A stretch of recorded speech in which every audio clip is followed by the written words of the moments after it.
तीन सिनेरियो आपको बताता हूँ। पहला ईरान से। बगल में रशियन बंदूक के साथ ईरान के supreme leader Ayatollah Ali Khomeini जुम्मे की नमाज के बाद ईरान की पब्लिक के सामने आते हैं और ऐलान करते हैं इजराइल की उल्टी गिनती शुरू हो चुकी है। दूसरा इजराइल से। इजराइल के पीएम नेतन्याहू कहते हैं हम अपने देश को Hamas, Iran, Hezbollah, West Bank के आतंकी, यमन के हूती और इराक सीरिया के शिया मिलिटेंट्स के हमलों से बचा रहे हैं। तीसरा सिनेरियो आता है अंकल सैम के यहाँ से, यानी अमेरिका से। अमेरिका के एक्स प्रेसिडेंट और अब फिर से प्रेसिडेंशियल कैंडिडेट डोनाल्ड ट्रंप कहते हैं कि इजराइल को ईरान के मिसाइल हमले के जवाब में उसके न्यूक्लियर ठिकाने पर हमला करना चाहिए। तो देखिए 7 अक्टूबर 2023 से शुरू हुई इजराइल और हमास की ये जंग अब 1 साल के बाद से पूरी दुनिया में फैलनी शुरू हो गई है। अभी दुनिया के बाकी देश इजराइल और हमास को इनडायरेक्टली सपोर्ट कर रहे थे, लेकिन जब इजराइल पर ईरान ने 180 से ज्यादा मिसाइलें दागी और कहा कि इजराइल की उल्टी गिनती शुरू हो चुकी है, तो ये सवाल खड़ा हो गया साहब कि क्या अब वर्ल्ड वॉर 3 छिड़ने वाली है।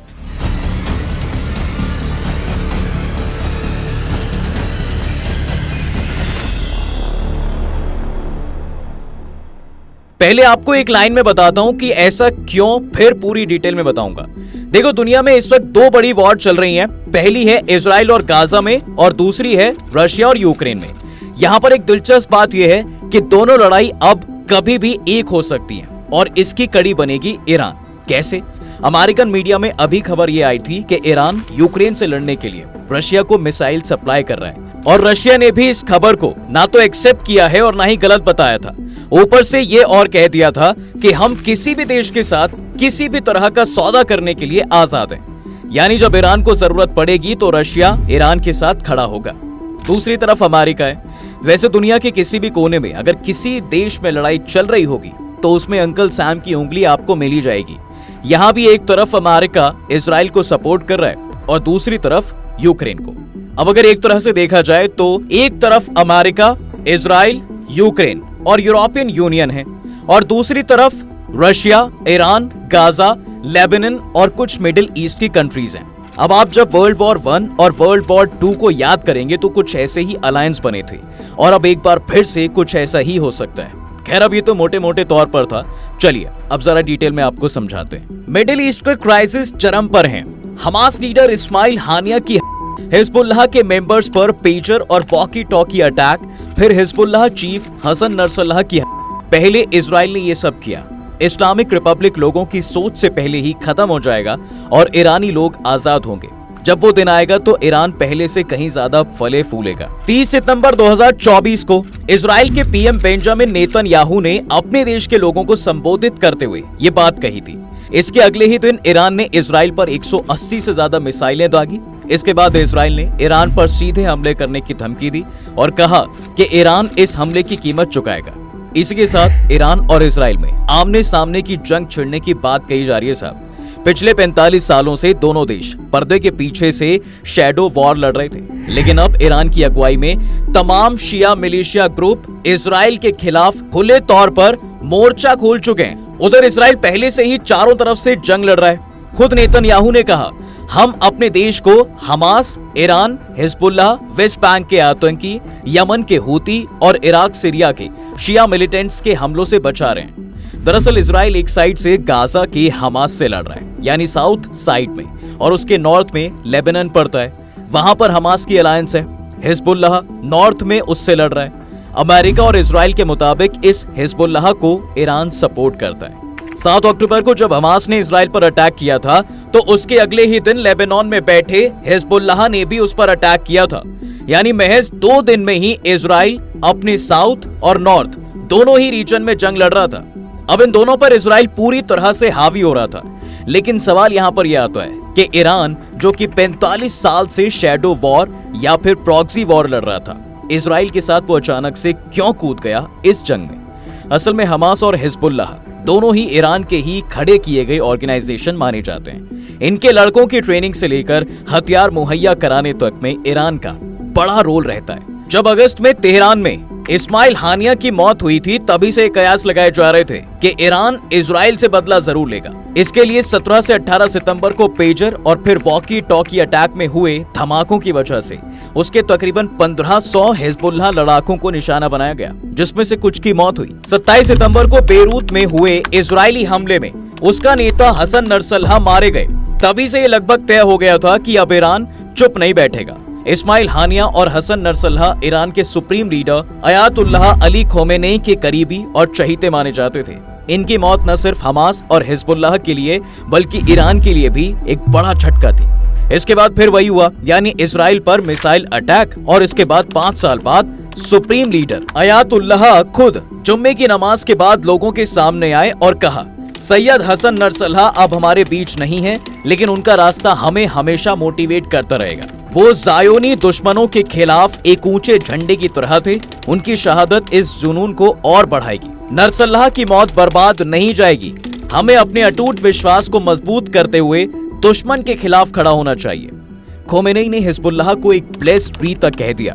इसके अलावा हमास के 7 अक्टूबर वाले हमले का भी समर्थन किया, उसे सही कदम बता दिया। वो सिर्फ इजराइल पर नहीं बरसे बल्कि अमेरिका को भी खींचा।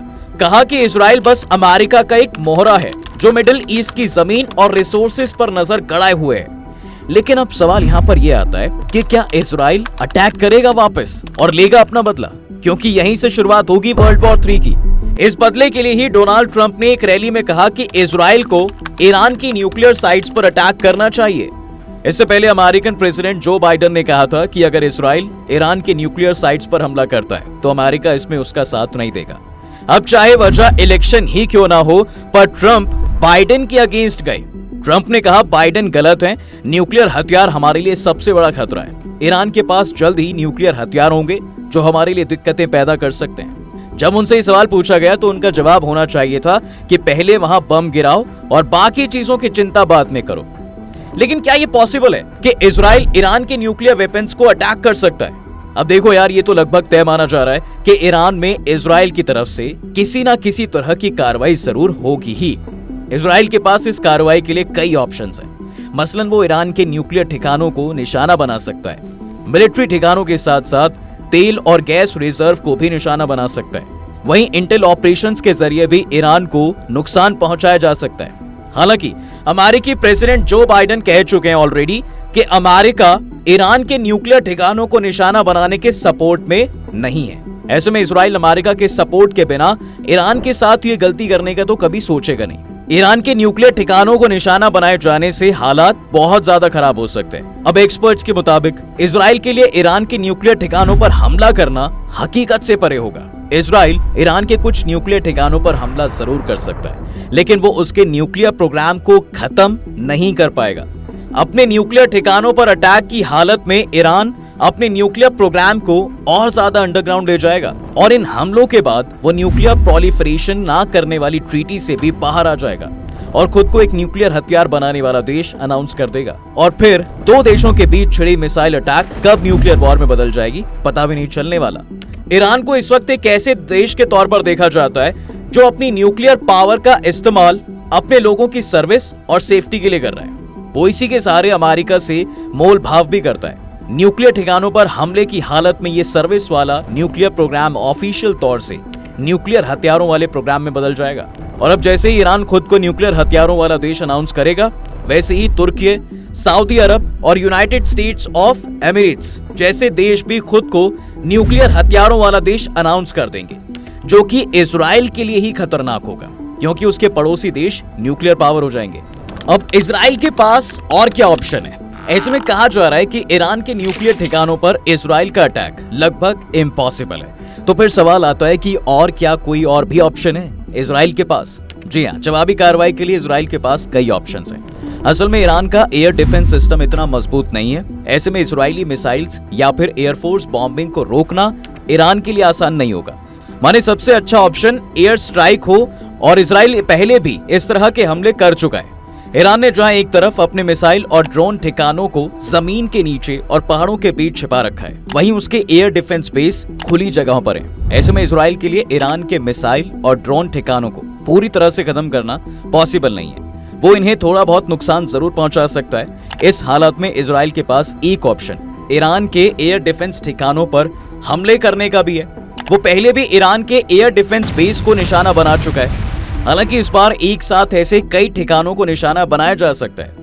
इसके साथ ही इजराइल ईरान में हथियारों के प्रोडक्शन में लगी फैक्ट्रियों को भी निशाना बना सकता है। हालांकि एयर डिफेंस के ठिकानों और दूसरी फैक्ट्रियों को निशाना बनाने में जोखिम यह है कि इन हमलों में किसी भी तरह की गलती बड़े पैमाने पर लोगों की जान ले सकती है और एक बड़ी जंग भी छिड़ सकती है, क्योंकि ईरान इन फैक्ट्रियों में बनने वाले मिसाइल की सप्लाई रशिया को भी करता है। ऐसे में अगर कुछ भी ऊपर नीचे हुआ साहब तो वो भी मैदान में कूद जाएगा और फिर अचानक से ये जंग वर्ल्ड वॉर में बदल जाएगी। इकोनॉमिक इंफ्रास्ट्रक्चर पर निशाना। इजराइल के पास एक दूसरा ऑप्शन ईरान के ऑयल इंफ्रास्ट्रक्चर को निशाना बनाने का भी है, खास तौर पर खर्ग आइलैंड को।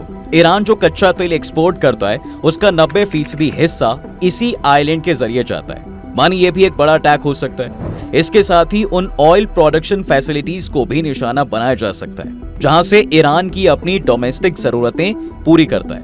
यहाँ पर एक बात यह भी है कि ईरान की इकोनॉमिक हालात इस वक्त तो ठीक नहीं है। ऐसे में उसके ऑयल प्रोडक्शन इंफ्रास्ट्रक्चर पर हमलों से उसे बहुत ज्यादा चोट पहुंचा सकता है। अब ये बात ईरान भी जानता है साहब, और इसीलिए वो इजराइल को पहली वार्निंग दे चुका है कि इन हमलों का वो करारा जवाब देगा। ईरान ने हाल ही के मिसाइल हमलों में ये दिखाया भी है कि भले ही इजराइल के एयर डिफेंस सिस्टम ने उसकी ज्यादातर मिसाइलों को हवा में ही खत्म कर दिया, लेकिन कई मिसाइलें तय ठिकानों पर गिरी हैं। ऐसे में इजरायली हमलों के जवाब में ईरान भी हमले कर सकता है और फिर वही कि ये जंग बड़ी हो सकती है। अब इस साल जुलाई के आखिर में हमास के इस्माइल हानिया की ईरान की कैपिटल तेहरान में हत्या की गई थी। आरोप इजराइल पर लगे थे। ये एक सीक्रेट इंटेल ऑपरेशन था और ऐसे आरोप हैं कि पिछले कई सालों में इजराइल ने ईरान में ऐसे ही कई सीक्रेट ऑपरेशंस के जरिए कई न्यूक्लियर साइंटिस्ट की हत्या की है। ऐसे में इजराइल इस तरह के और ऑप्शंस को अंजाम दे सकता है। हालांकि मैसेजिंग की नजर से इस तरह के ऑपरेशंस इजराइल के लिए ठीक नहीं होने वाले, क्योंकि मिसाइल हमलों के बाद से ही इजराइल के प्रधानमंत्री यानी बेंजामिन नेतन्याहू कह चुके हैं ईरान को कीमत चुकानी पड़ेगी। अब मान लो कि इजराइल कोई और ऑप्शन सिलेक्ट करता है और फिर जंग होती है तो क्या होगा? और हमने तो देख लिया है कि ईरान पर हमले का क्या क्या असर हो सकता है। पर जब जंग होती है तो नुकसान तो दोनों तरफा होता है। ऐसे में यह भी देखना होगा कि इजराइल पर इस जंग का क्या असर होगा। आज इजराइल की इकोनॉमी दुनिया के टॉप परफॉर्मर्स में शुमार है। इजराइल की कुल जीडीपी 488 बिलियन डॉलर है, जो उसे दुनिया की 29वीं सबसे बड़ी इकोनॉमी बनाती है। ये आयरलैंड और नॉर्वे जैसे देशों के बराबर है, लेकिन असली कमाल तो पर कैपिटा जीडीपी में है।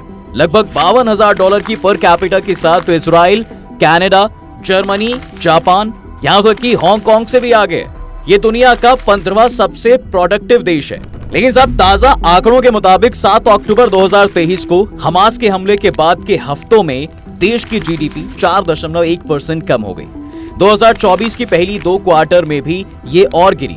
जंग से पहले इजराइल की इकोनॉमी बहुत तेजी से बढ़ रही थी। 2021 में इसकी एनुअल इनकम 6.8%, 2022 में 4.8% बढ़ी थी। लेकिन अब हालात बदल गए हैं। इजराइल के बैंक ने 2024 के लिए विकास का अनुमान 2.8% से घटाकर 1.5% कर दिया है। जंग की वजह से इजराइल को 2025 तक करीब $67 बिलियन का खर्च उठाना पड़ेगा। अमेरिका से इजराइल को $14.5 अरब मिले हैं। इस मदद के बावजूद इतना पैसा जुटाना मुश्किल होगा। इसका मतलब है कि इजराइल को अपने खर्चों में कटौती करनी पड़ सकती है या और कर्ज लेना पड़ सकता है।